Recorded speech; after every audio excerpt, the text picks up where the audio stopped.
Madame, monsieur, bonjour ou bonsoir, selon le pays duquel vous nous écoutez. Bonjour. J'ai le plaisir de vous présenter Elodie Joanneau, si vous ne l'avez pas déjà écouté lors de nos précédents webinaires, qui travaille avec moi au sein du cabinet Maubourg Patrimoine. Donc, l'objectif du webinaire de ce soir ou de cette journée, c'est le deuxième volet en fait d'un triptyque qu'on a consacré à tout ce qui est gestion de patrimoine. Donc, la première partie de ce triptyque, c'était le webinaire qu'on a organisé il y a un mois pour préparer sa retraite quand on est français de l'étranger. Donc, avec l'objectif de créer un capital qui doit permettre de distribuer à un moment donné des revenus.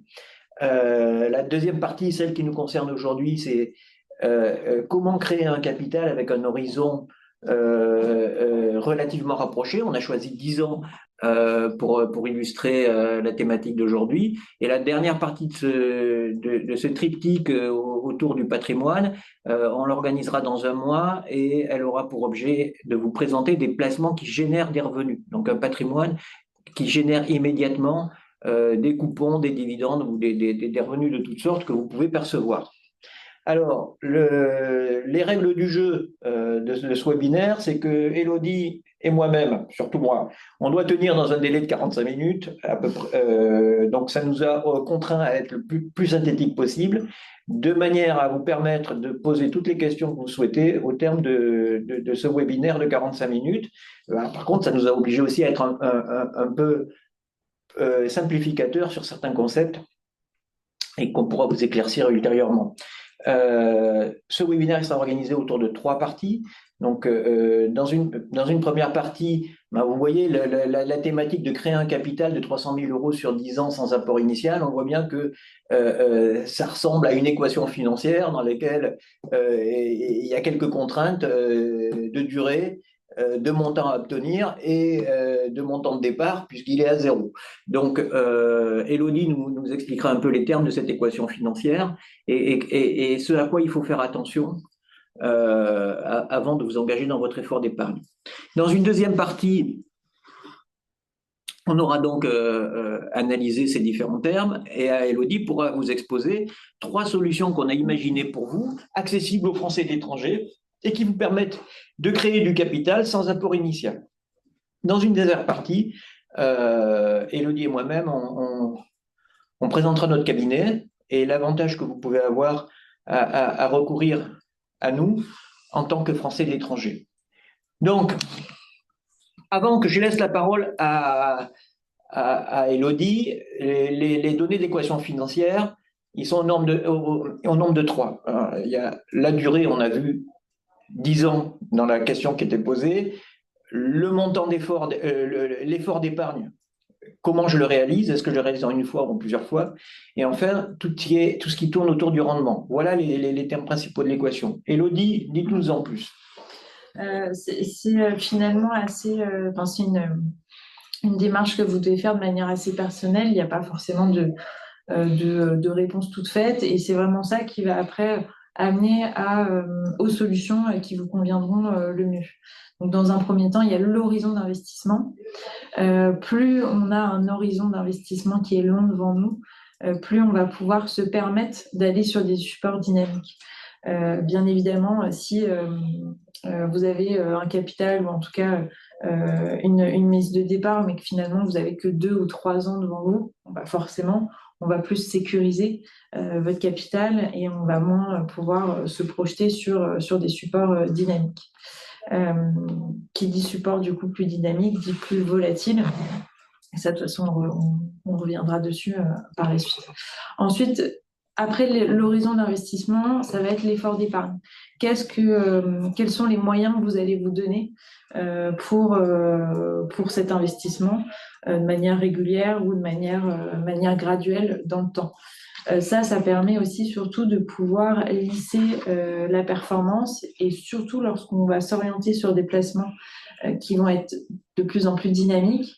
Ce sont des stratégies qu'on met en place de manière assez automatique pour pouvoir lisser la performance dans le temps et de ne pas avoir en fait ces à-coups de marché. On peut avoir, par exemple, aujourd'hui, le marché action est assez cher. bon, bah, du coup, il est difficile de dire est-ce que j'ai investi au bon moment au niveau du marché. Et également, bah, ça vous permet de construire un capital sans effort brutal et de ne pas y penser. C'est souvent ça qu'on dit, même si c'est pas beaucoup au début, ça permet en tout cas de tout de suite se constituer un capital. Voilà pour les deux premières. Donc ensuite, on a évoqué le rendement tout à l'heure. Alors là, c'est plus compliqué. Bah, ensuite, il y a du coup le rendement. On reviendra après dans le détail par la suite au niveau des solutions, mais typiquement, plus le risque va être élevé, plus le rendement potentiel il augmente. Ça reste assez simple à comprendre. Et ce qui va être important, et c'est aussi le rôle des conseillers, c'est de pouvoir vous orienter sur aujourd'hui, qu'est-ce que vous pouvez prétendre quand vous avez du prudent, quand vous avez de l'équilibré et du plus dynamique. Et après, de mettre le curseur en fonction de votre profil de risque. Mais ce qui est important, c'est surtout la diversification. Il ne faut pas mettre tous ses œufs dans le même panier. Cet adage, il est très important, surtout lorsqu'on investit sur les marchés. Et dans son patrimoine, c'est très important de diversifier dans le temps. Même si on commence au tout début, bah, petit à petit, après, on va pouvoir se permettre d'avoir de la diversification. Et nous, c'est vraiment le maître mot lorsque l'on fait soit une allocation, lorsqu'on prend le patrimoine global de nos clients. Bien évidemment, on va se baser de manière assez automatique sur les performances passées. Ça nous donne quand même un indicateur sur les gestions qui sont faites et sur la manière de réagir de chaque support ou de chaque fonds, surtout dans les moments de crise. Est-ce qu'ils ont réussi après à se reprendre, par exemple. Mais aussi, c'est bien d'essayer de comprendre ce qui se passe aujourd'hui, quelles peuvent être les pistes d'investissement ou les secteurs qui sont opportuns. Et ça, c'est aussi le rôle du conseiller, de vous accompagner dans le temps. Du coup, on a essayé de vous faire une sorte de synthèse qui vous donne déjà en fait un montant concret et visuel sur ce que vous pouvez prétendre. Pour vous constituer enfin c'est pour répondre finalement à la question, pour vous constituer un capital GRV de 300 000 euros sur 10 ans, quel est l'effort mensuel si on a un rendement moyen qui est déjà défini à l'avance. Donc finalement, il y a un peu trois échelles. Le rendement prudent aujourd'hui, on peut arriver à avoir du 3% par an. On est surtout sur des obligations et essentiellement quand même sur du fonds en euros. Mais pour ça, il faut que vous arriviez à mettre 2 150 euros par mois pendant 10 ans. Si on augmente un petit peu le risque, donc là on est plutôt sur de l'obligation, on peut avoir des fonds actions de manière plus internationale, donc toujours un peu dans cette diversification. Et là, si on arrive à avoir du 5% par an, on arrive à 1 930 euros par mois. Et enfin, bah, plus on augmente le rendement, forcément, l'effort mensuel diminue. Si on arrive à 10% par an, donc là, on est plutôt sur des actions en direct. Donc là, on a pris les actions aux États-Unis qui sont quand même les plus porteuses dans le temps. Et là, on arrive à descendre à 1 465 euros par mois. Donc ça, ce type de simulation, on est tout à fait... on les présente de manière assez systématique lors de nos comptes rendus. Ça vous permet surtout pour vous de rendre l'investissement concret et de se dire, OK, bah, si j'arrive à mettre ça par mois, et je sais que ce rendement, au moins, c'est ce que j'arrive à pouvoir supporter, bon, bah, du coup, ça vous permet de rendre les choses plus faciles à mettre en place par la suite. Alors, donc, on vient de voir un petit peu les différents termes de l'équation financière quels sont les critères auxquels il faut faire attention avant d'engager sa stratégie d'investissement? Oui, finalement, il y a la théorie et la mise en œuvre. Pour ça, bah, la théorie financière, finalement, l'objectif, c'est de créer un capital. Donc, on l'a vu, il faut une durée, un rendement, un effort d'épargne, et à la suite de ça, comment est-ce qu'on peut arriver à mettre en place ces chiffres qu'on a mis en place, enfin qu'on a simulés juste avant. Et pour ça, il y a différentes solutions qu'on va vous exposer. C'est dans un premier temps l'assurance vie, le private equity et la partie SCPI qui est plus sur de l'immobilier. Alors, ces Donc, solutions, différentes choses. on les a choisies, Élodie les a choisies parce qu'elles répondent au double objectif qui est indiqué sur sur la slide, qui est d'avoir un produit de capitalisation. Donc, c'est un produit qui, par définition, c'est l'objet de notre webinaire d'aujourd'hui, ne distribue pas de dividendes ou pas de revenus. Ou quand ils distribuent des revenus, ils sont intégrés directement dans le produit épargne que vous avez ouvert. Et le deuxième objectif qui a été primordial pour le choix de ces solutions, c'est aussi qu'ils permettent d'optimiser la fiscalité des Français de l'étranger et puis qu'ils soient bien entendu ouverts aux Français qui résident à l'étranger. Donc voilà, on en a assez dit, je crois, sur l'équation financière. C'est quand même pas la partie la plus agréable du webinaire. Maintenant, on va attaquer les solutions que vous nous présentez, Élodie. Donc, dans un premier temps, l'assurance vie, ça reste un outil qui remplit quand même beaucoup d'objectifs et qui est très souple. Si on doit commencer à créer un capital, pour moi, ça reste quand même la solution à avoir en premier lieu, tout simplement parce qu'à l'intérieur, ça va être comme un livret d'épargne. Enfin, vous allez pouvoir mettre dessus, mais aussi en disposer quand vous souhaitez. Donc ça, c'est important. Vous pouvez aussi utiliser le capital que vous avez mis à l'intérieur. Et également, vous allez pouvoir choisir les supports d'investissement. Vous allez avoir autant le fonds en euros du coup qui est garanti en capital pour les personnes les plus prudentes et petit à petit on va pouvoir augmenter le curseur sur le rendement en fonction des unités de compte. Chaque contrat va avoir des unités de compte des unités de compte plus ou moins avec un univers plus ou moins large. Et à l'intérieur, on va pouvoir retrouver des fonds obligataires, des fonds actions, des ETF aussi. Les compagnies d'assurance se sont adaptées aussi et s'adaptent en fait en fonction des besoins et ce qui se fait, ce qui est en tout cas le plus intéressant aujourd'hui dans l'économie. Donc, on va pouvoir retrouver ça. On va pouvoir aussi retrouver des produits un petit peu plus complexes, type produits structurés, du private equity. Donc, ça reste un outil qui est très souple. Et en plus, c'est l'assureur qui tient la liquidité pour vous. Donc, même sur des supports qui sont dits non cotés, c'est l'assureur. Si vous avez besoin, on ne sait jamais, en cas d'urgence, de pouvoir récupérer de devoir récupérer votre capital, vous pourrez le faire sans souci. Donc ça reste l'outil le plus souple. Et également sur l'effort d'épargne, c'est vous qui indiquez le montant. Donc c'est surtout le minimum de la compagnie, mais finalement, ça reste très souple. Souvent, ça peut aller de 50 euros par mois ou 100 euros par mois. Donc, ça reste très accessible, que ce soit par trimestre ou semestre. Enfin, en termes de fiscalité, tant que vous ne rachetez pas, vous n'avez pas de fiscalité. Donc tout se capitalise. Et vous pouvez vraiment arbitrer, changer les supports sans qu'il y ait aucune fiscalité comme ce qu'on a sur la bourse, donc notamment sur les comptes titres ou ce genre enfin, oui, plutôt sur le compte titre où dès que vous faites un mouvement, tout de suite vous avez une plus-value à déclarer. Alors, il y a une question que nous posent souvent nos clients français qui résident à l'étranger, c'est mon contrat, je l'ouvre en France ou je l'ouvre au Luxembourg? Alors, tout dépendra après là de votre montant, on va dire initial, parce qu'il y a quand même un montant initial pour ouvrir un contrat. En France, ça reste très accessible, c'est quelques milliers d'euros, donc ça reste très très souple, voire moins. Au niveau du Luxembourg, on va avoir quand même déjà un seuil un peu plus important.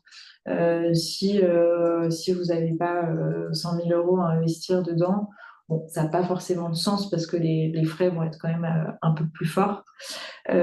Mais c'est important quand même d'en parler parce que le contrat luxembourgeois, il va avoir un côté sécurité un petit peu plus fort et surtout en période un peu d'instabilité politique qu'on peut avoir en France, ça peut en tout cas rassurer certaines personnes. Donc ça existe et c'est éligible aussi pour les non-résidents. Donc vous avez ce fameux triangle de sécurité dont on parle au niveau du Luxembourg qui vous permet d'avoir une sécurité sur l'épargne qui est investie. Également, en termes d'investissement, on va avoir plus vous allez avoir une surface de patrimoine financier important, plus on va pouvoir avoir un large choix de support et pas de contraintes sur les unités de compte qu'on doit choisir. Tout va être beaucoup plus souple. L'idée n'est pas forcément de rentrer dans le détail aujourd'hui, mais vous allez avoir un très large choix de support si vraiment l'objectif de diversification est important pour vous. Ça peut être intéressant de s'orienter là-dessus. Enfin, en termes de fiscalité, du coup, on ne va pas être sur la France, ça va être la neutralité fiscale. Ça s'adapte en fonction de votre pays de résidence. Donc, si finalement vous ne souhaitiez pas rentrer en France, du coup, en cas de rachat, ça s'adapte vraiment par rapport à la fiscalité qui s'applique dans votre pays. Il y a une chose qui est importante d'ajouter, Elodie, tout à l'heure, on a parlé de la liquidité qui était offerte par les assureurs sur certains placements a priori non liquides comme le private equity.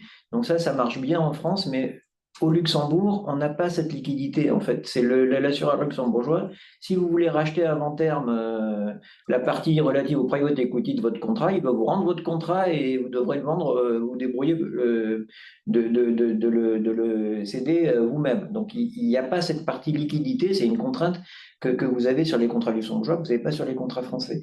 Bon, en un mot, quand même, c'est bien le Luxembourg, mais il faut un peu de sous. Oui. Et ça ne correspond pas à l'équation de départ qui était de ne pas avoir d'apport initial. Oui, après, dans tous les cas, ça vous permet d'avoir un éventail assez large. Si l'assurance vie, bon, de toute façon, là, après, c'est du côté un peu plus général. Il n'y a pas d'impact si vous bougez d'un pays à un autre, bien évidemment. Dès lors qu'il est ouvert, il n'y a pas de sujet, vous pouvez continuer à investir dessus. Bien évidemment, les compagnies regardent l'origine des fonds, mais mis à part ça, il n'y a pas de clôture du contrat. Ils vous accompagnent. En termes de transmission, c'est largement facilité grâce à la clause bénéficiaire. Vous pouvez mettre qui vous voulez. Et après, il y a une fiscalité qui s'applique en fonction. Bon, là, c'est en fonction si vous êtes en France ou pas en France. Bon, ça peut varier, mais c'est un outil de transmission qui est essentiel, surtout si vous revenez en France à un moment. Il y a quand même un abattement qui est très large, qui est de 152 500 € par bénéficiaire pour tout versement avant 70 ans. Donc, si notamment vous n'êtes pas marié, vous pouvez mettre du coup votre partenaire, ou si vous souhaitez pour vos enfants ou autres personnes, ça reste un outil de transmission qui, déjà en France, est incontournable.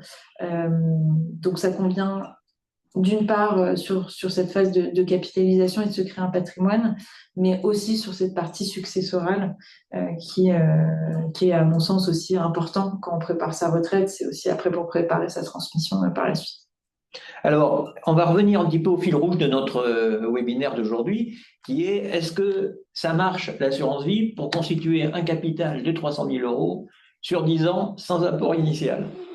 Oui, du coup, comme je disais, c'est vraiment un outil qui est très, très flexible, très souple, parce que c'est accessible à partir de quelques centaines d'euros par mois. Donc, il n'y a pas de contrainte par rapport à ça, sauf le Luxembourg. Et ensuite, on peut vraiment s'adapter en fonction de votre risque, donc que ce soit fonds en euros garantis en capital ou autre. Une unité de compte en fonction du rendement que vous cherchez et votre tolérance au risque.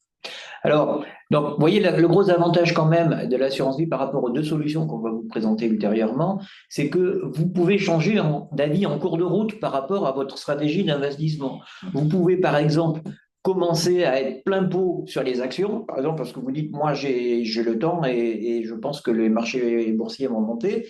Et puis, vous pourrez changer d'avis et au bout de 6 ou 7 ans, vous mettre sur des supports obligataires ou sur des fonds en euros si vous avez déjà gagné beaucoup d'argent et que vous souhaitez un petit peu sécuriser les plus-values que vous avez réussi à créer. Vous pouvez aussi investir sur de l'immobilier. Donc, vous pouvez changer d'avis en cours de route tout en gardant votre support d'épargne. Évidemment, les deux solutions qu'on va évoquer maintenant avec Elodie, c'est des solutions où vous pouvez toujours arrêter votre effort d'épargne, mais c'est conçu pour que vous alliez jusqu'au bout du produit d'épargne qu'on va vous présenter. Et donc, j'en arrive à la deuxième solution que voulait vous présenter Elodie, spécifique, qui est le private equity. Et également, on ne l'a pas dit, mais en assurance vie, vous pouvez aussi choisir des gestions profilées, des gestions sous mandat qui sont proposées par les compagnies d'assurance si vous n'avez pas du tout envie de vous impliquer dans la gestion. Donc, ça reste très souple. Donc, donc, on va passer sur private equity. Là, on est vraiment sur autre chose parce qu'on sort de l'univers coté, donc de tout ce qui est l'univers de la bourse principalement, et on investit dans l'économie réelle. Euh, très simplement, vous allez avoir en fait deux types de fonds qui sont disponibles, soit les fonds qui sont dits FCPR, euh, qui sont éligibles en fait le plus souvent en assurance vie et qui sont très accessibles à partir de 1 000 euros aussi ou en direct, ou vous avez après les fonds un peu plus qu'on retrouve en tout cas de manière un peu plus récurrente, où il faut mettre une mise de départ de 100 000 euros, mais souvent lissée sur 5 ans. Souvent, c'est des appels de fonds qui sont faits de 20 000 euros, soit 10 000, 10 000 dans l'année, donc sur 5 ans. Ça, c'est le principe même. Ensuite, vous avez différents secteurs. Les entreprises non cotées, il y a forcément... ça regroupe tout secteur d'activité et vous allez avoir différentes stratégies d'investissement en fonction des sociétés de gestion. L'objectif, c'est peut-être pas forcément de rentrer dans le détail, mais vous pouvez autant avoir sur du secteur de l'infrastructure, sur du secteur plutôt digital ou sur du secteur secondaire où les fonds vont plutôt investir sur des entreprises matures. Là, ça reste assez complexe, mais il faut vraiment se dire qu'on sort de l'univers de la bourse et du coup de toute cette volatilité qu'on peut avoir et subir lorsqu'on a des événements un peu économiques ou géopolitiques qui arrivent.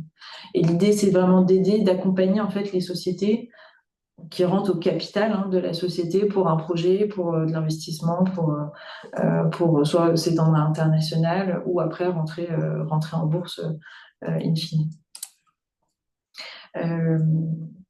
Au niveau Oui, le private equity, tel qu'on vient de le présenter, c'est quand même un produit qui n'a pas vocation à être capitalisé, sauf exception. C'est un produit où vous investissez de l'argent en une fois ou en plusieurs fois et vous attendez 8 à 10 ans et vous récupérez votre somme. Mais on peut aussi tricher et capitaliser avec le private equity. Oui, en fait, vous avez différents fonds qui vont avoir. Donc, si je reviens par rapport à la slide précédente, vous allez avoir après des solutions pour capitaliser. Donc, notamment des fonds qui vont être dits evergreen. C'est un peu des termes assez techniques, mais quand je vous parlais des FCPR qui sont éligibles dans les contrats d'assurance vie, soit vous avez en fait des fonds qui vont être fermés, c'est-à-dire qu'ils vont sortir en commercialisation, la société de gestion récupère les fonds et ensuite va l'investir dans un projet. Ça dure un certain nombre d'années et vous recevez après les distributions et votre capital avec des plus-values. Soit sinon, vous avez des fonds qui sont sortis, qui sont dits evergreen. Alors, ils sont un peu moins rémunérateurs que les autres. Mais l'idée, c'est de combiner plusieurs stratégies. Donc, souvent, ça peut être de la dette privée et du secondaire. C'est souvent ça qu'on va retrouver parce que c'est les solutions les plus simples sur de l'evergreen que du primaire en tant que tel. Et là, finalement, ils n'ont pas de date de fin. Donc, l'objectif, c'est que vous pouvez mettre tous les mois dessus. Il n'y a pas de contrainte et du coup, ça vous permet de capitaliser sur cette classe d'actifs.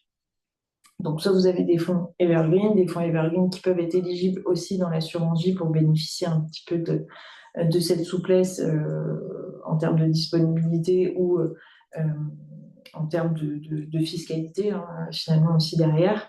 Et également, vous avez un système, et ça c'est plutôt pour les fonds qui demandent 100 000 euros, donc avec ces 20 000 euros qui sont finalement appelés chaque année, vous allez avoir un système de réinvestissement où tout simplement, vous continuez en fait à mettre ces 20 000 euros chaque année et au bout d'un moment, vous percevez aussi les dividendes et les plus-values suite aux sorties en fait, du fonds et vous réinvestissez directement en fait ces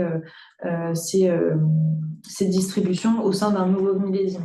Et en fait, de ce fait, vous allez pouvoir capitaliser. Bon, il faut quand même une mise et un capital assez conséquent sur un certain nombre d'années, mais ça vous permet de vous créer un capital qui après va directement vous générer un revenu assez conséquent sur cette classe d'actifs, C'est un peu comme une boule de neige.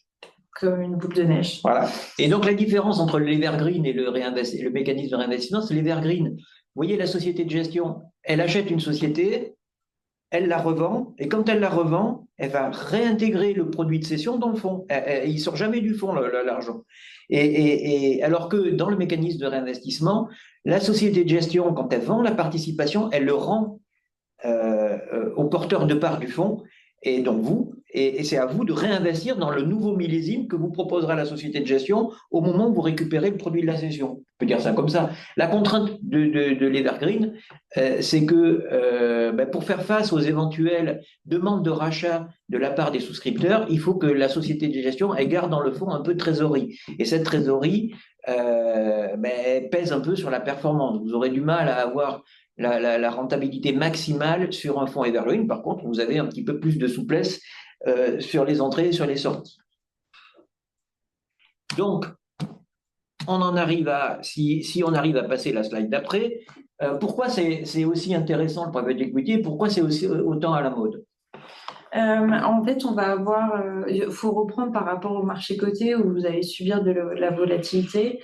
Le private equity, du coup, vu qu'on n'est pas sur ce marché-là, historiquement, on va du coup avoir des performances qui vont être beaucoup plus fortes du fait de ces à-coups de marché qu'on évite.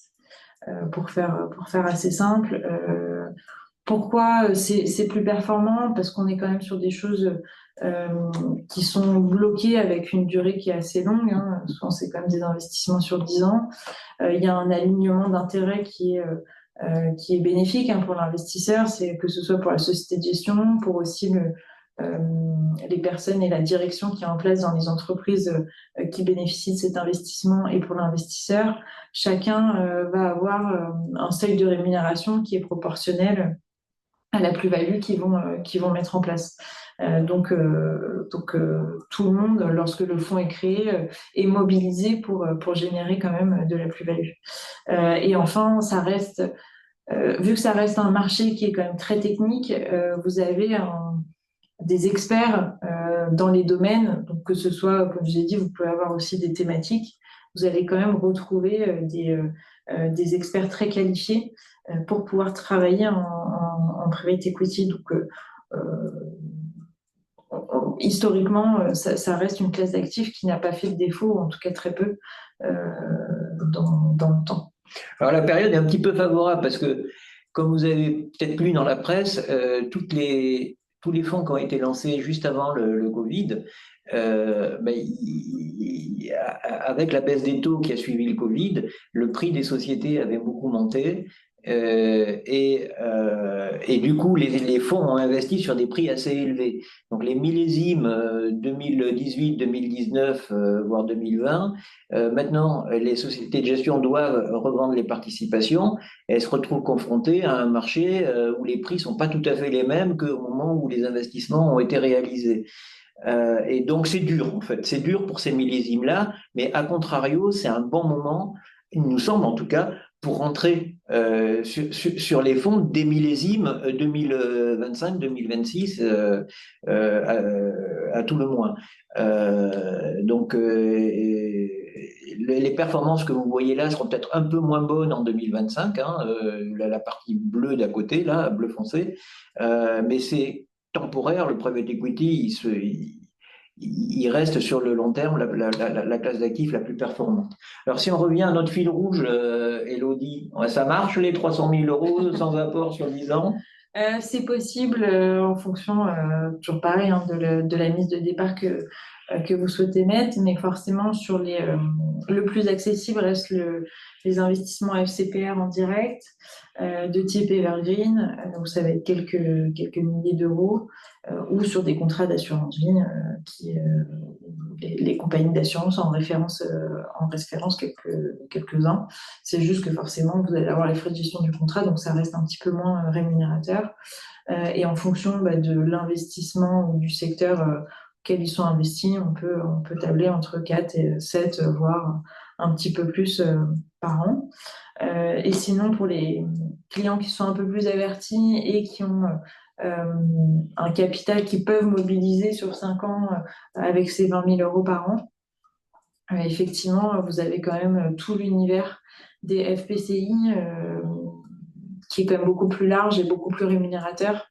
On a des TRI qui commencent à partir de 13 et qui peuvent avoisiner les 20 pour les plus challengeants. En se rappelant que les performances passées ne préjugent pas les résultats à venir. Mais en fonction du risque, vous pouvez quand même espérer des rendements plus forts avec un risque qui est associé, hein, bien évidemment. C'est certains secteurs du private equity qui peuvent permettre ce type de rendement. Alors, il y a une troisième solution qu'on aime bien, elle est un peu plus originale, et elle repose sur une technique qui s'appelle le démembrement. Et cette technique de démembrement, vous l'avez appliquée à un support qui lui-même génère du rendement, qui est la SCPI. Est-ce que vous pouvez nous en dire plus, Élodie? Du coup, les SCPI, pour reprendre ce véhicule d'investissement, c'est des sociétés civiles de placement immobilier. Pour faire simple, c'est des sociétés de gestion, un peu comme les private equity, qui récoltent les fonds des investisseurs pour investir dans de l'immobilier tertiaire. On va retrouver bureaux, commerce, ça peut être de la santé, des entrepôts, de l'éducation, des gros sièges d'entreprises, enfin vraiment tout l'univers qui est un peu accessible aux particuliers. Ça, historiquement, ça permet d'avoir un rendement qui est plus fort que de l'habitation classique. Le principe est que vous achetez un certain nombre de parts minimum au début, souvent c'est 5 parts, donc ça reste très accessible, ça peut être 1000 à 5000 euros dès le début, et après un délai de jouissance qui est souvent de 6 mois pour bien évidemment faire la différence entre ceux qui sont arrivés avant et vous après, mais souvent ça ne dépasse pas 6 mois, vous commencez à percevoir vos revenus comme un loyer classique quand vous louez, quand vous mettez en location un bien immobilier. L'avantage, c'est que vous mutualisez les risques parce que vous investissez directement dans un portefeuille qui est très, très diversifié et souvent qui déjà est constitué de plusieurs centaines de millions d'euros. Donc un cercle un peu vertueux par rapport à juste un bien immobilier pour quelques milliers d'euros. Et alors, le démembrement pour les SCPI, ça consiste en quoi, le démembrement? Donc, soit vous pouvez investir en direct et vous percevez directement les loyers, soit effectivement, les SCPI, elles vous proposent d'investir en démembrement et ça permet de se projeter si on n'a pas besoin de revenus tout de suite et donc du coup de capitaliser, de choisir en fait une échelle qui peut aller de 1 an à 25 ans, ça reste très souple aussi, et vous achetez uniquement la nue propriété. Donc, c'est-à-dire que vous ne percevez pas les revenus pendant cette période de démembrement. Du coup, vu que vous renoncez aux revenus, ça vous permet d'avoir une décote à l'achat qui, plus la fourchette de démembrement est grande, plus la décote aussi, bien évidemment. Donc, souvent, on est entre 30 et 40% sur une dizaine d'années. Et à la fin des 10 ans, vous récupérez automatiquement la pleine propriété et donc l'usufruit et vous percevez les loyers. Ça vous permet de pouvoir avoir accès à un patrimoine avec une forte décote à l'entrée, de faire capitaliser du coup ce patrimoine qui va grossir aussi dans le temps. La valeur de la part, même si elle est à 100 au départ, elle peut tout à fait augmenter. C'est quand même le but aussi des sociétés de gestion d'avoir un patrimoine qui grossit et qui se valorise dans le temps. Ça peut aussi aller à l'inverse, pour celles qui sont un peu plus en difficulté. C'est pas que vertueux, les risques aussi sont là. Mais du coup, à la fin, vous récupérez directement et vous percevez vos loyers en fonction du moment où vous en aurez besoin. Voilà, donc en fait, ce qui est bien, c'est que si vous avez de l'épargne en année 1 et que votre objectif, c'est l'année 10, vous allez acheter avec une nue propriété sur 10 ans. La deuxième année, vous achèterez avec une nue propriété sur 9 8 ans, 9 ans, 9 ans. 9 ans, et, etc. Au fur et à mesure que vous constituez votre épargne, vous pouvez choisir la durée qui correspond à votre objectif de création de capital. Alors, quels sont les avantages on en a déjà un petit peu parlé. Oui. En plus de la décote, vous avez, bien évidemment, vous n'avez pas de revenus, vous n'avez aucune fiscalité. Ça, c'est quand même aussi l'avantage. Vous avez un effet de capitalisation qui est implicite parce que la valorisation du patrimoine, elle se fait dans le temps. Et ça reste très souple parce que ça s'adapte vraiment à votre situation. Et souvent, pour les Français qui sont à l'étranger, qui n'ont pas forcément besoin de revenus parce qu'ils ont moins de fiscalité là où ils sont, c'est souvent le cas, ça permet vraiment de pouvoir se projeter et se dire, OK, bah, dans 10 ans, je sais que j'aurai besoin de revenus, je vais pouvoir aussi le simuler, hein, toujours dans ces simulations de départ, et pouvoir du coup me générer un revenu complémentaire à la retraite tout en capitalisant. Et alors, si on revient à notre fil rouge, ça marche bien la création du capital sur 10 ans sans apport avec la SCPI démembrée? Oui, bah, tout à fait. C'est comme l'assurance vie, ça reste très souple. C'est que quelque part au départ et après vous pouvez acheter simplement une part par mois, hein, si vous voulez aussi investir en direct. Et on peut encore plus optimiser avec cette partie de démembrement où on optimise le capital qu'on se crée avec cette fameuse décote sur le prix initial. Donc, ce qu'on aime bien dans les SCPI, c'est que c'est des placements qui sont pas très volatiles. Hein, quand on choisit bien ces SCPI, vous avez par exemple Quorum Origine dont on a parlé dans la slide. Elle existe depuis une quinzaine d'années. Elle a distribué des revenus en moyenne supérieurs à 6% brut de fiscalité. Et la crise qui est liée à la remontée des taux d'intérêt en 2022, elle n'a pas été affectée. Si vous reprenez une SCPI qu'on aime bien aussi, qui n'a pas la même philosophie, puisque Quorum Origine investit un peu partout en Europe, une SCPI qui est plus franco-française et qui s'appelle Immorante, elle a été créée dans les années 1990, donc elle a 30 ans d'origine, elle avait été créée après, au moment de la précédente crise immobilière. Et pareil, elle donne peut-être un petit peu moins de revenus, vous allez avoir du 5%, mais elle les donne de manière régulière. Elle n'a pas supporté non plus les conséquences de la crise immobilière. Donc, on a des rendements qui sont quand même significatifs sur des produits qui sont stables et qui nous paraissent assez sécurisés sur le long terme. Et donc, c'est des supports intéressants pour bâtir une stratégie patrimoniale pour créer du capital. Alors, Élodie, merci de nous avoir présenté ces 3 solutions. J'espère que nos éditeurs y voient plus clair sur la manière de créer un capital de manière efficace quand on est français et qu'on réside à l'étranger. Évidemment, toutes les solutions qu'on vous a présentées, elles sont accessibles à vous, sinon vous ne les aurez pas présentées. C'est pas toujours facile, hein. Il y a des producteurs de contrats d'assurance vie ou de SCPI qui sont réticents quand un Français qui n'habite pas en France souhaite souscrire chez eux. Donc nous, on a des solutions performantes, hein, et efficaces, qui sont les meilleures du marché. Alors, on va finir notre webinaire avant d'arriver aux questions pour vous présenter rapidement notre cabinet pour ceux qui ne nous connaissent pas. Donc, le cabinet Maubourg Patrimoine, il existe depuis plus de 40 ans. Hein. Il avait été créé par quelqu'un qui s'appelle Jacques Bouvier au début des années 80. Donc, vous voyez, c'était il y a longtemps. On est spécialiste de l'accompagnement des Français qui résident à l'étranger depuis 2008. On est un cabinet, on vous a mis quelques chiffres, mais ce qu'on veut vous dire surtout, c'est qu'on est un cabinet de taille moyenne. On veut pas faire appel à des capitaux financiers qui prennent des participations dans notre capital. On est totalement indépendants, totalement familiaux. Donc, on ne veut pas être trop gros. Et en plus, par contre, il ne faut pas être trop petit non plus dans notre métier parce qu'on a beaucoup de contraintes en termes de réglementation notamment. Et donc, il faut avoir une taille minimum pour pouvoir servir efficacement les clients. Donc, nous, on estime qu'on a la bonne taille. On a une douzaine de personnes. Élodie, qui m'a fait le plaisir de présenter avec moi ce webinaire. Dites-nous un petit peu Comment vous êtes arrivé chez vous pour Patrimoine?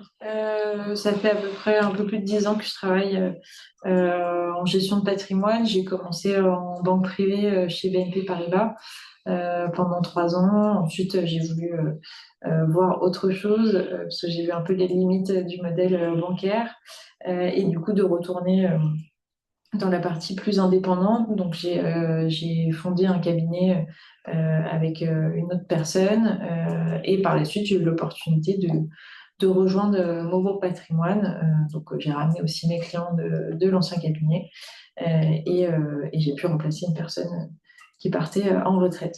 Et Voilà. donc moi, j'ai repris ce cabinet il y a une douzaine d'années. Et apparemment, comme vous voyez, j'ai beaucoup de cheveux blancs. Donc j'ai pas mal roulé ma bosse. Et j'ai fait pas mal de crédits immobiliers dans un premier temps. J'ai fait de l'immobilier, j'ai fait de la banque de gestion de fortune. J'étais l'un des cofondateurs d'une banque qui s'appelait à l'époque la Compagnie 1818, qui s'appelle aujourd'hui Natixis Wealth Management. J'ai été directeur associé d'un fonds de private equity avant de reprendre cabinet Beaubourg Patrimoine à la fin de l'année 2013. Donc, quand on vous parle, que ce soit Elodie ou moi, de produits de private equity, de produits d'assurance vie ou d'immobilier, c'est des produits qu'on connaît depuis longtemps. On en connaît les avantages et on en connaît les inconvénients. Et on les a sélectionnés pour nos clients. Alors, le cabinet, c'est pas que Elodie et moi-même. Heureusement, on a une douzaine de personnes. Donc, ces personnes, ça va être soit des conseillers financiers comme Elodie, qui accompagnent nos clients dans toute la problématique de gestion patrimoniale, mais on a aussi des experts métiers qui vont accompagner nos clients dans tout ce qui concerne la santé. On fait même les assurances de voiture, on fait la prévoyance. Donc, il y a des personnes qui sont spécialisées là-dessus, que ce soit pour les particuliers ou pour les entreprises. On a pas mal de clients entreprises françaises pour lesquelles on assure la prévoyance et la santé de leurs salariés. On a une personne qui s'occupe que des allocations d'actifs, donc un spécialiste qui regarde comment les marchés financiers évoluent. Et quand les clients, qui conseillent de manière générale nos clients sur les mouvements qu'il faut faire sur les patrimoines, et il y a 25 à 30 millions d'encours qu'on gère totalement pour le compte de nos clients. Les clients nous ont donné un mandat pour qu'on gère pour eux, ce qui est un gage de confiance et qui est assez chronophage. Et pour nous, c'est un enjeu fort d'assurer la meilleure rémunération possible sur ces actifs. Et on a un fiscaliste qui nous accompagne dans toutes les problématiques patrimoniales, fiscales, en France et juridique aussi, en France ou pour les Français qui résident à l'étranger. On a une antenne aussi au Portugal, c'est pour ça qu'on nous a mis un drapeau du pays. C'est une personne qui s'appelle Christophe Purolan, qui est à votre disposition, qui nous écoute peut-être aujourd'hui et qui nous permet d'être présents localement. Sachant que on se déplace, on a des conseillers qui se déplacent aussi dans des pays étrangers, notamment dans les pays où on est le plus présent, comme le Maroc. Alors, pour schématiser un petit peu les métiers qu'on est capable de réaliser pour le compte de nos clients, vous avez compris que gestion de patrimoine, c'était quand même le cœur de notre activité. Donc, ça nous permet de vous proposer des solutions en assurance vie, en SCPI, en private equity, on les a vues tout à l'heure. Ça nous permet aussi de vous proposer des solutions en compte titre, qu'elles ce soit en France ou au Luxembourg. C'est des activités qui sont régulées par l'autorité des marchés financiers en France ou la CPR. AMF, c'est pour tout ce qui est financier au sens strict du terme. ACPR, c'est tout ce qui est assurantiel. On fait de l'immobilier pour les Français de l'étranger et pour les Français de France. On a la carte qui nous permet de faire des transactions. On peut proposer des produits de défiscalisation et on fait aussi quelques opérations en viager, notamment pour nos clients qui souhaitent céder leur résidence principale ou leur résidence locative avec cette technique de immobilière. Troisième métier, c'est tout ce qui est protection. On en a parlé tout à l'heure, la santé, qu'elle soit individuelle ou collective, la prévoyance. Toujours contrôlé par la CPR et avec deux expertes pour toutes ces problématiques de protection. Et enfin, notre quatrième métier, on a mélangé en fait deux sous-métiers. Le conseil, si vous souhaitez que Elodie vous accompagne dans une problématique patrimoniale particulière et un peu complexe, elle vous proposera une mission, vous lui validerez cette mission, et ensuite elle vous remettra un rapport qui correspond à la mission que vous lui avez effectuée. Et sinon, on est aussi capable de vous trouver des financements quand vous en avez besoin, avec les contraintes que vous imaginez, qui sont un peu plus importantes quand on est français mais qu'on ne réside pas en France. Donc on les fait soit nous-mêmes, soit avec un partenaire qu'on avait fait participer à un de nos précédents webinaires qui s'appelait Amina Dabchi. Mais on a des solutions. Alors, vous voyez qu'on peut nous rencontrer un peu partout en France. Hein, on a 3 implantations. La première, c'est Paris. C'est de là dont on vous parle ce soir. Vous voyez, c'est les bureaux qui sont au premier étage de l'avenue de la Grande Armée. On est à 200 mètres à peu près de l'Arc de Triomphe. On a une antenne qui est à Valence, dont s'occupe Elodie, et on a une antenne à Nice, donc on peut vous recevoir dans ces 3 localités. Alors pourquoi vous pouvez nous choisir? Comme je vous l'ai dit quand on a introduit le cabinet, on est indépendant, on ne vend pas des produits maison, on recherche toujours la meilleure solution pour nos clients. On est un petit peu rodé aux problématiques internationales. On sait où vous orienter pour trouver les solutions les mieux adaptées pour vous. Et on est aussi capable de vous accompagner sur des problématiques patrimoniales qui sont forcément un peu différentes de celles des Français qui résident en France. L'accompagnement, il est sur mesure, et vous avez de la chance, c'est Elodie qui s'occupera de vous, et elle vous suivra sur le long terme, je l'espère. Et au niveau des frais, on va en dire 2 mots. Donc, soit vous nous confiez une mission. Cette mission, elle générera des honoraires. On se mettra d'accord avant la mission. Si vous êtes d'accord, on réalise la mission, vous nous payez les honoraires. Sinon, si on vous propose une solution de placement, l'option qu'on a choisie, nous, c'est d'être rémunéré par la société qui gérera pour vous le produit de placement. Si je prends un exemple, si vous souscrivez un contrat d'assurance vie, ce contrat d'assurance vie générera par exemple 1% de frais de gestion. La compagnie d'assurance vie gardera 0,50 sur le 1% que vous allez payer chaque année et elle nous rétrocédera 0,50. C'est un petit peu schématiquement comment on se rémunère quand on travaille avec nos clients. Voilà, donc je crois qu'on a dit tout. Vous voulez rien rajouter, Elodie? Très clair. Bon, donc on avait dit qu'il y avait un temps pour poser les questions. Donc vous avez une fonction sur le logiciel Zoom que je ne suis pas sûr de très bien utiliser, mais qui s'appelle questions-réponses. Il y a une question qui nous a déjà été posée il y a un certain temps à laquelle on va répondre. Alors je vais répondre à cette question. Hein. L'auditeur nous demande si c'est possible de changer de courtier quand on a ouvert un contrat d'assurance vie en France. Alors je dirais ça dépend. Dans votre cas, vous nous dites j'ai ouvert mon contrat d'assurance vie dans une banque. Donc là, en général, c'est pas facile de changer de courtier parce que par définition, une banque n'est pas courtière. Donc si vous dites à la banque en question, ben maintenant je vais demander par exemple au cabinet Beaugrand Patrimoine de suivre l'épargne à la place parce que vous ne savez pas faire, ben la Société Générale elle vous dira il n'en est pas question parce que c'est un produit de la banque qui n'a pas vocation à être suivi par un courtier. Donc par contre, si vous avez souscrit un contrat, on va dire par exemple Oradea auprès d'un confrère et qui s'en occupe pas bien, là vous pouvez demander à Oradea, qui est la Société Générale, de changer de courtier et d'aller vers quelqu'un qui vous paraît plus compétent. Voilà, j'espère que j'ai répondu à votre question. Mais si vous le souhaitez, vous envoyez à Elodie le contrat que vous avez souscrit et elle vous en dira plus. Une deuxième question, Elodie. Alors, la SCPI démembrée, quelle fiscalité dans une succession de Français non résidents, fiscalité française ou locale? Ça, je peux vous répondre. C'est une fiscalité. Alors, si la société est démembrée, la SCPI, elle est de droit français. Même si le décès a lieu pendant la période de démembrement, ça sera une fiscalité française. Et si la SCPI n'est plus, si vous n'êtes plus en période de démembrement, la fiscalité sera française aussi. Pourquoi? Parce que dans la fiscalité internationale, il suffit qu'il y ait une des parties à l'opération de transmission qui soit située en France pour que l'État français y prenne sa quote-part. Donc, si le produit d'épargne que vous souscrivez, il est en France, vous serez taxé au titre des successions en France.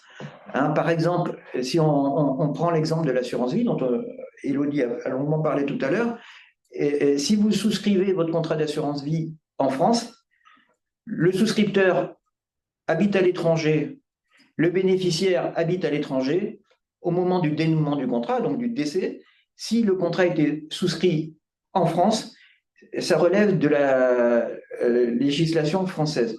Si le contrat a été souscrit au Luxembourg, ça relèvera de la législation du pays dans lequel réside le bénéficiaire. Voilà, donc l'État, il prend chaque fois. Chaque fois qu'il peut, il prend. Donc la SCPI est de droit français, même si elle investit qu'en Europe, hein, on n'est pas rentré trop dans les détails. Est-ce que j'achète ma SCPI avec des biens en France ou des biens en Europe? Mais que ce soit des biens qui sont en France ou en Europe, la SCPI, elle est française.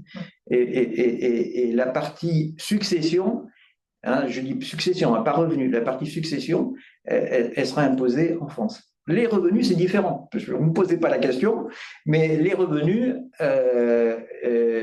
ils sont payés dans le pays de situation de l'immeuble. Donc, une SCPI qui habite, qui investit qu'en Europe et pas du tout en France, elle payera quasiment exclusivement ses impôts dans les pays européens. Et vous n'aurez pas à supporter la fiscalité française, notamment les prélèvements sociaux normalement, que normalement vous devez payer quand vous résidez en dehors de l'Union européenne. Donc c'est important la fiscalité n'est pas du tout la même au niveau des revenus entre les SCPI entre guillemets européennes et les SCPI françaises. Voilà. Et oui, du coup, pour répondre, effectivement, si vous avez. Alors, il y a juste BNP ou potentiellement. Nos auditeurs, ils n'ont pas vu la question. Donc, oui, non, il y a l'auditrice à qui on a répondu tout à l'heure. Mais allez-y si vous voulez. L'auditrice à qui on a répondu tout à l'heure, qui voulait changer de conseiller pour son contrat, nous dit ah ben, si je ne suis pas contente de ma banque, la seule option, si je veux changer, c'est de clôturer mon contrat à la banque. C'est ça, Élodie? Du coup, oui. Du coup, il y a peut-être chez BNP Paribas où potentiellement on peut récupérer les contrats bancaires, mais c'est assez récent. Mais dans la globalité, sinon, c'est pas possible. Donc, effectivement, de toute façon, on peut toujours vous donner un avis sur comment c'est géré aujourd'hui. Est-ce qu'il y a, si vraiment il a été ouvert il y a très longtemps, que vous voulez garder l'antériorité fiscale, on peut quand même vous donner un avis et vous dire quoi faire pour une gestion long terme. Mais sinon, effectivement, c'est de racheter et vous aurez de toute façon la fiscalité classique, hein, du prélèvement forfaitaire libératoire, et après vous réinvestissez ailleurs. Donc, si vraiment il n'y a pas trop de solutions et que les frais sont très forts, il vaut mieux parfois racheter le contrat et faire quelque chose de plus pertinent, surtout quand on a un horizon de temps. C'est toujours, on reprend toujours les hypothèses de départ, surtout quand on a un horizon de temps devant nous. Il vaut mieux faire quelque chose de plus rémunérateur. Alors, Élodie, je crois qu'on a répondu à toutes les questions qui nous ont été posées.